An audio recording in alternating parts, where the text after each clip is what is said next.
근데 그 집단으로 거주한 흔적들을 보면은 굉장히 질서정연해요. 질서정연해 가지고 그 질서정연함을 가지고 우리 이제 그 당시 사회를 연구를 해야 되는 거죠. 그런 그 사회를 연구할 수 있는 그런 유적들이 매우 많이 발견된다는 거죠. 또그 무덤 같은 경우가 이제 그 사회 청찰을 연구하는 데 있어서 하나의 중요한 그 지표가 되는데 그 무덤 규모라든지 아니면은 무덤에서 그 껴묻힌 유물들을 볼 때 홍산문화 시기에는 분명하게 사회 층차가 굉장히 엄밀하게 분리가 됐던 것 같아요. 됐던 것 같아요. 예. 그 절대자와 소통할 수 있는 공간, 그 어떤 또 특별 지역, 이게 지금 이제 재단이라는 형태로 나타나는 거죠. 아마 거기서 어떻게 뭐 제천을 했는지 또 땅에다 제사 지는지 그건 모르겠습니다만은 아마 그렇게 넓은 지역을 만들었다고 그러면은 거기서 많은 사람들이 모여가지고 분명히 무슨 행위를 했을 거라고 생각을 합니다. 그럼 이런 그 재단 외에도 이 그 홍산 문화를 대표하는 유적들이 많이 있는데 특히 그 이야기할 때 여신묘를 또 많이 이야기하지 않습니까? 예. 그 여신묘는 어떻습니까? 그 여신묘가 예. 재단으로서의 그 역할을 하던 곳입니다. 아, 거기요. 예. 그 여신묘는 그 재단으로 역할을 하던 곳인데 바로 그 여신묘 위에 붙어 있죠. 바로 붙어 있는데 거기에 그 넓은 땅이 10,000평 가까이 이상 되는 그 넓은 땅이 바로 붙어 있는 겁니다. 그래서 저는 그게 바로 그 재단과 여신은 어떤 불가분의 관계가 있었다고 생각을 합니다. 예. 그럼 이제 홍산인들이 이제 그 여신을 모셨다는 건 어떤 의미로 우리가 해석을 해야 됩니까? 그 홍산 사람들 꼭 여신만 모셨겠어요? 저는 뭐 남자신도 모셨고 예. 여신도 모셨다고 이렇게 생각을 하는데 그때는 지금은 우리가 유일신이라는 걸 생각을 하지만 고대에는 어디에 정령이 들었는지 모르기 때문에 많은 사람들을 모십니다. 모시는데 그 하나의 특징이 뭐냐면 그 여신상이 발견된 유적이죠. 그게 우아량 그 1, 2점 예. 유적인데 그 유적은 사실 발굴하다가 중단을 했어요. 중단을 했는데 거기에서 여러 여자의 상들이 발견이 됐죠. 여러 여자 상들이 발견이 됐습니다. 그 상들이 발견됐는데 그 묘하게 그때 남자들은 다 거기서 발견이 안 됐어요. 또. 남자는 발견이 예. 안 됐고요. 그래도 허다 많아서 그런지 모르겠는데 그래서 그때 제가 이렇게 이제 그 발굴했던 분 얘기를 좀 쭉 들어보고 그랬는데 여신 그 여신상만 여자의 상만 발견됐기 때문에 여신묘라고 된 거거든요. 여신묘라고 됐는데 다른 지역에서는 남자신 비슷한 거 나와요. 안 나오는 거 아닙니다. 나오는데 거기서는 왜 특별히 거기서 여신만 모여졌는지 그건 아직 모르겠습니다. 모르겠는데 뭐 그 여자에 대해서 그 의미를 부여하는 것이 일단 가장 중요한 게 그 다산이라고 예. 얘기를 하잖아요. 그 사람들이 다산이라고 얘기하는데 저는 그 다산보다도 먼저 그 생명의 그 출산 이것이 더 중요했다고 봐요. 다산은 둘째고 옛날에 여자들이 애를 낳다 얼마나 많이 죽었습니까? 그래서 그 다산은 둘째고 일단은 여자들이 정상적으로 출산을 할 수 있도록 그 힘을 모았던 그런 자리가 아닌가 이렇게 생각이 들더라고요. 예. 아무래도 이제 고대 사회의 뭐 여신도 그렇지만은 이게 이 생산이라는 개념은 상당히 그 인구의 어떤 확대 발전이라는 건 상당히 중요한 의미를 중요하죠.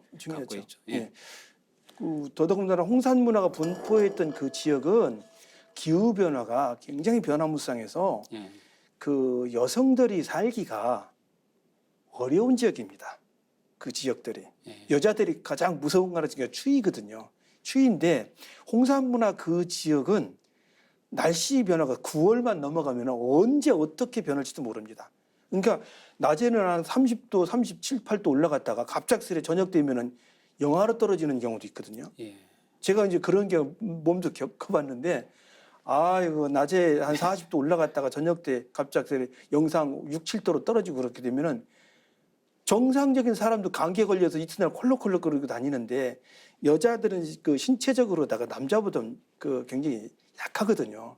그런 여자들이 그런 여자들이 거기서 아이를 정상적으로 출산한다는 거 그 쉬운 일 아닙니다. 그래서 제가 보면은 그런 그 관점으로 볼 때 여자들이 어떤 뭐 권력 이런 것보다도 보호를 해야 되는 거예요. 많은 사람들이 어떤 형태로든 보호를 해야 되는 거예요. 그래서 그 여신묘에서는 여자 상들이 그렇게 많이 나온다 그래 나오지 않아 이런 생각을 합니다. 예, 그 기후라는 것도 혹시요 이제 당시에 홍산 문화가 발달된 당시의 기후가 지금하고 다를 수 있지는 않을까요? 왜냐하면은 당시에도 그 문화가 그렇게 발전했다는 건 뭔가 기후적으로 당시는 좋은 조건일 수 있지도 않았을까라는 좀 궁금증이 들어서 여쭤봅니다. 이제 기후라는 거는 예, 그 타 지역을 비교하면 안 되고 예. 그 지역에서 비교를 해야 되거든요. 예를 들어서 홍산 문화 그 분포했던 지역에서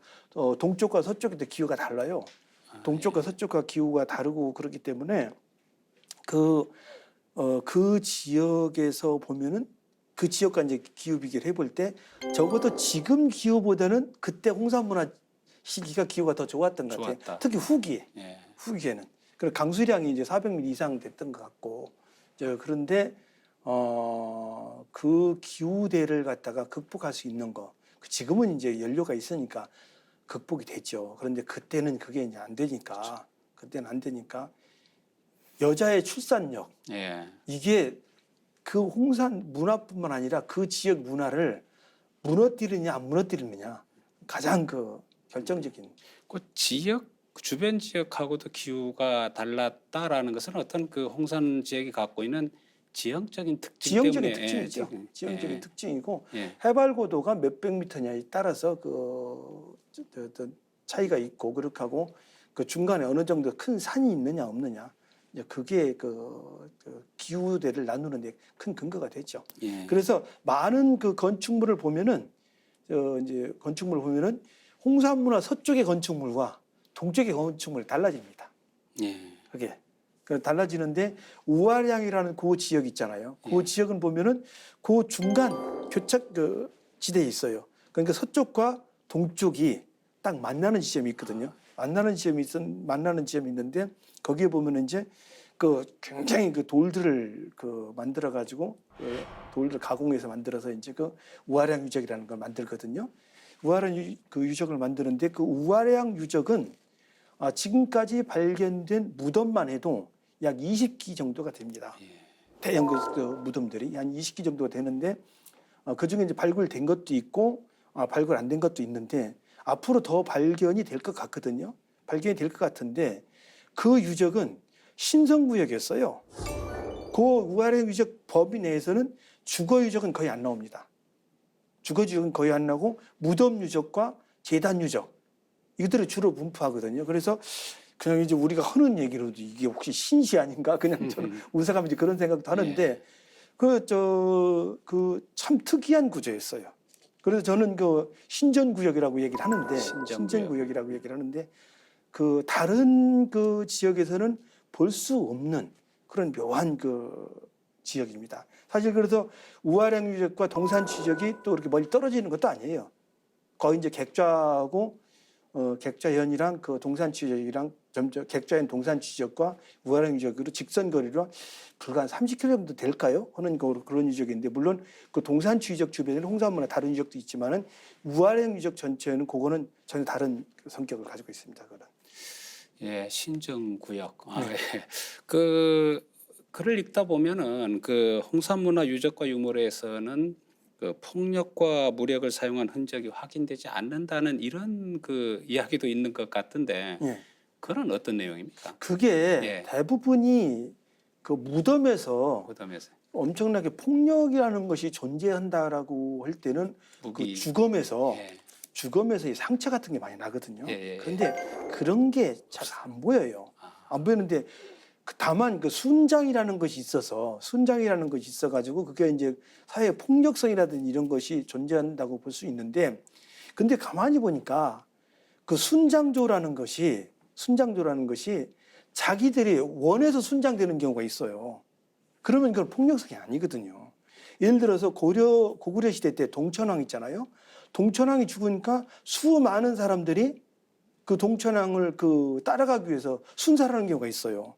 그거는 폭력성과 좀 다른 얘기거든요. 그래서 그 순장이라는 것이 있기 때문에 그건 폭력성이다. 단정지을 수는 없다라고 봐지는 거죠.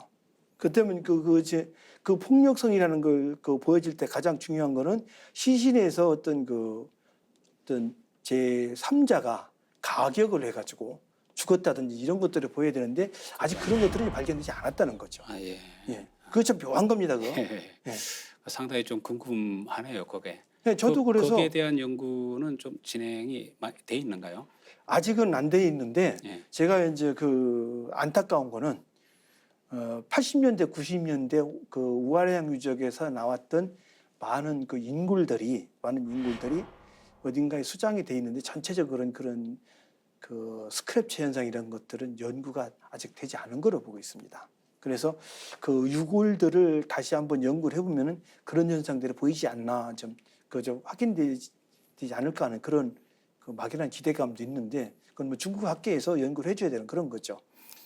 예, 그 홍산 문화에서 이제 그 폭력의 흔적이 지금 찾아 보이지 않는 그런 뭐 이상적인 평화의 시대, 이게 참 흥미로운 주제인 것 같습니다. 앞으로 막 기회가 되면 뭐 그런 내용들도 저희들에게 조금 알려주시기 부탁드리고, 또 이 여신묘에서는 이게 그 여신상 외에도 이게 동물과 관련된 수조상들이 발견된다고 하던데요. 거기서 특히 뭐 한국에서도 많은 관심을 기울이고 있는 게 역시 곰 아닙니까? 곰. 그 이 곰 조수상과 관련돼서는 한국도 관심을 갖고 있지만 중국 학계에서도 상당히 비상한 관심을 갖고 있다라고 하는데 그게 어떤 내용인가요?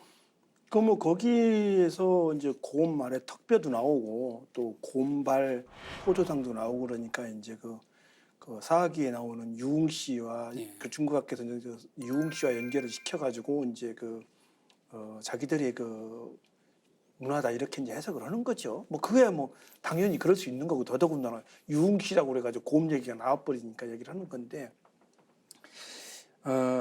그 93년도인지 94년도인지 제가 거기 견학을 갔는데요. 견학을 갔는데 거기가 그 동네가 그 호텔이 없어요. 그 당시만 해도 외국인이 묵을 수 있는 호텔이 없는데 저를 데리고 왔던 교수님이 그 발굴 현장 책임자랑 얘기가 좀 잘 돼가지고 그 발굴장에서 잤어요. 발굴장에서 잤는데 이제 뭐 공부를 잘하든 못하든 간에 공부한다는 학생이 왔다고 그러니까 그 발굴 책임자가 거기 있는 유물들을 이제 그 발굴된 유물들을 이제 저한테 보여줬는데 그래서 곰 발이라고 하고 곰 아래 턱뼈 뭐 이런 얘기를 해주는 거예요. 이거 보여주면서 그러길래 가만히 그걸 보고 있다가 야 여신상 곰 턱뼈, 곰 발바닥. 예. 이거 한국에 알려지면 난리 나네. 난리나. 이거 단군신화 단군 고조선 건국 예. 이게 다 이게 맞네. 그래서 그때 이제 사진을 찍었는데 예. 찍어놓고 이거를 한국 학계에 알려면은 아니 한국 사람들한테 알려주면 난리 날 것 같아서 사실 오랫동안 그거를 그냥 안 알리고 있었어요. 안 알리고 있었던 거는 이게 조금 우리가 학자들이 전문 연구자들이 냉정해 있고 연구를 한 다음에 이게 이제 알려져야 되는 그런 내용이구나 그래가지고 이제 안 알려졌었는데 거기서 이제 홍산 문화가 중국 문화라고 얘기를 하는 가장 기록 문헌 기록의 근거가 바로 산마천 사학에 나오는 유흥시 관련 기록입니다. 그렇기 때문에 중국 학계에서도 그거 가지고 충분히 주장을 하는 거고. 한국은 한국대로 또 고조선 건국기를 보면은 또 비슷한 내용이 들어있잖아요. 그러다 보니까 이제 이게 우리 한국 문화에서 연구를 해야 되는 거다. 뭐 이렇게 이제 얘기가 되는 거죠. 되는 건데, 거기에서 하나 우리가 좀 더 주의를 해야 될 것이 있는데, 우아량 유적지에서는 그 말고도 굉장히 많은 짐승 관련 유물들이 나왔어요. 그래서 같이 그걸 봐야 된다는 거죠. 같이. 그래서 하나의 유일 체계로 볼 게 아니라 새 토템도 볼 수도 있는 거고 아니면 곤충 토템도 볼 수도 있는 거고 굉장히 여러 가지가 있기 때문에 그거를 가지고 각 이렇게 어우러져서 연구를 해야 되는 거지. 그거 하나만 가지고 얘기하지 말자 이거죠. 그러니까 그것도 그러다 보면 그렇게 이제 여러 가지를 같이 연구를 하다 보면은 중국 학계의 그 단선적인 주장도 우리의 어떤 단선 주장도 조금 더 문제점이 이제 그 있을 수 있고 그걸 보완해야 된다는 필요성이 있어지는 거죠. 그러다 보니까 그것이 이제 연구가 안 되고 그것이 연구가 안 되고 보완적인 복합적인 연구가 안 되고 하나만 가지고 연구를 하다 보니까 그 뭐랄까요, 그것도 누군가 옆에서 다른 문제점을 제기했을 때 옆구리가 퍽 찔리는 그런 연구가 될 수 있는 그런 상황이 되는 거죠. 그래서 저는 그 홍산문화 이해라는 책에서 제가 더 식견이 모자라서 더 집중적으로 들어가지는 못한 부분도 있겠지만은 그 정령 토템 있죠.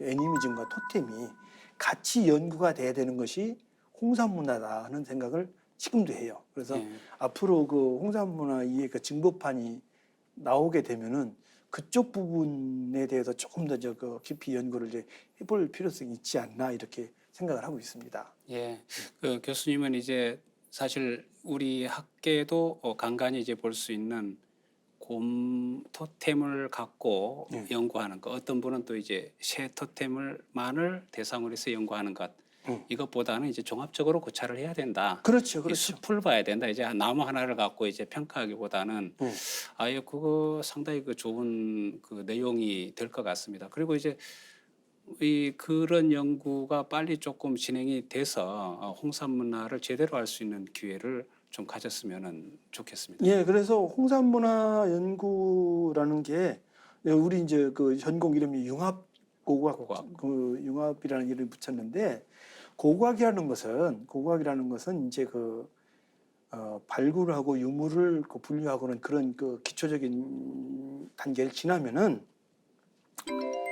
해석학이거든요. 해석학이기 때문에 고고학자가 그 당시 사회를 모든 걸 해석할 수는 없어요. 그래서 인류학자가 들어오고 정치학자가 들어오고 기후학자가 들어오고 모든 분야의 학자들이 다 들어와가지고 그 시대를 갖다 입체화를 시켜보는 거거든요. 그래서 그게 이제 우리는 그 학문의 그 사회의 그 고대 사회 입체화 이게 융합 고고학의 어떤 그 추구하는 방향인데 그래서 저는 그 홍산문화뿐만 아니라 고대 문화를 연구를 하는 데 있어서는 각 분야에 관심 있는 분들이 다 들어가서 그 유물을 갖다 꺼내놓고 유적을 꺼내놓고 그걸 갖다가 야 이건 이렇게 볼 수 있다 이건 저렇게 볼 수 있다 이래가지고 입체화를 시켜보자는 거죠. 그 입체화를 시켜보면 어떻게 돼요? 홍산문화가 막연하게 와닿는 게 아니라 이 입체화가 돼서 우리의 머릿속 가슴속에 딱 와닿는 거예요. 이렇게 가시적으로 보일 수 있는 거죠. 그렇게 되면은 홍산문화의 참 면모를 알 수 있지 않나 그런 생각이 듭니다. 예, 융합고고학이라는 말도 오늘 처음으로 이제 저희들이 해석을 좀 들었는데요. 저도 이제 융합고고학이라 융합이 왜 그쪽에 들어갔을까 했는데 이제 교수님 말씀을 들으니까 충분히 이제 이해가 됩니다. 실질적으로 그렇게 본다면 하나의 그 새로운 그 관점으로 이라고 우리가 이제 이야기를 해도 될 것 같습니다. 이제 기존의 어떤 역사학적 시각, 인류학적 시각 이런 것만이 아니고 이제 이게 전부 다 뭉뚱그려 가지고 어차피 이게 분화된다는 거는 좀 그렇지 않습니까? 요즘에 모든 게 이제 융복합을 지향을 하고 있기 때문에 그래 그 관점이 교수님의 어떤 그 새로운 관점이다라고 저는 그렇게 이야기해도 봅니다. 되겠죠. 그래서 그 전에 이제 미국이나 다른 나라 인류학이 발달된 나라들 보면은 굉장히 그 시대를 그 고대 사회라든지 선사 시대 여러 사회를 갖다가 입체화를 시키려고 굉장히 노력을 많이 해요. 노력을 많이 하는데 문제가 뭐냐면은 각 다양한 그 분야에서 들어오질 않는다는 거죠. 지금 우리가 살고 있는 사회도 따지고 보면은 나눠 보면은 별이 별 분야를 다 나눌 수가 있잖아요. 뭐 물리학적으로 나눌 수 있고 뭐 의학적으로 나눌 수 있고 등등 다 나눠질 수가 있는 거잖아요. 고대 사회도 똑같은 거거든요. 고대 사회 똑같은데 그걸 갖다가 발굴부터 시작 유물 분류부터 어떤 사회를 해석하는 고고학자 한 사람이 한다? 그건 불가능한 얘기예요. 그건 불가능한 얘기예요. 그래서 이제 각 사회를 갖다 사회학자들이 다 인류학자들이 다 들어와서 그걸 갖다가 자기 분야에서 다 한 번씩 세워보는 거죠. 그 연구를 하다 보면 그게 하나 이렇게 딱 붙여보면은 입체화가 되는 거고, 그리고 입체화 시키는 것이 이제 그 사료가 되는 거고, 그것이 역사 연구의 어떤 그 하는 예. 큰 자료가 돼서 그렇게 연구를 앞으로는 해 나가야 된다고 생각을 합니다. 예.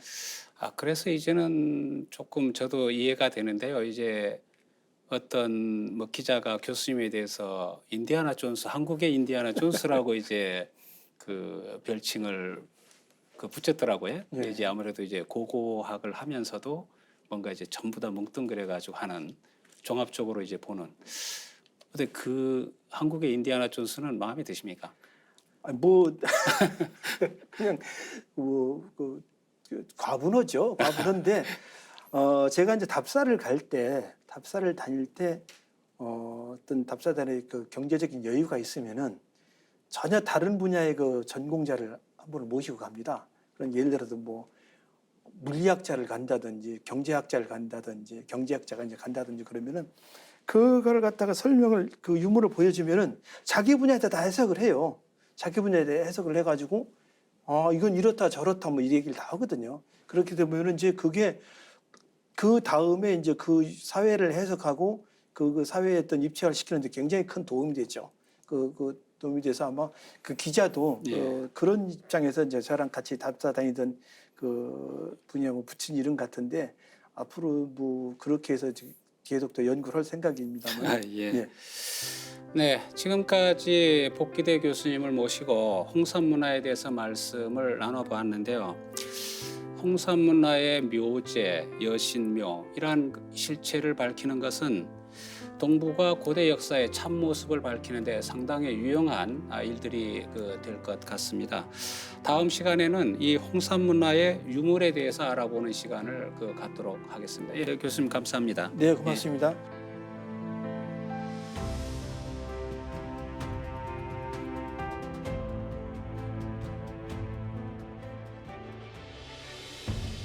일본 학자들이 1945년 이전에 평양에서 낭랑 관련 유물이 많이 발견됐기 때문에 거기가 한사군 지역이다 이래 얘기를 했는데, 그 뒤로 1945년 이후에 그 중국 땅에서 최초로 그 임둔태수장 봉이라는 유물이 나온 거예요. 그렇기 때문에 한사군 연구사에 있어서는 굉장히 중요한 유물이 됐거든요. 장수왕이 천도한 평양이라는 것은 오늘날 한반도에 있는 평양이 아니고 중국 요령성 요양 지역이었구나, 이제 그런 것도 확인이 된 거죠. 특히 한국 기록보다는 중국 기록이 오히려 그 중국 그 요령성 요양 지역이 고구려의 평양성에 있다는 기록이 더 많습니다. 그 홍산 문화 유물들이 굉장히 독특한 부분이 있습니다. 왜 그러냐면 홍산 문화의 그 무덤에서 발견되는 유물은 옥기밖에 없습니다. 옥기의 형태들이 홍산 문화에 들어오면 매우 다양한 것들이 나오죠. 다른 문화는 무덤 안에서 옥기도 토기도 같이 나오는데 유독 홍산 문화에서는 이게 옥기만 나와요. 그게 홍산 문화의 굉장히 독특한 측면, 어떤 유물의 어떤 특징이라고 볼 수가 있죠.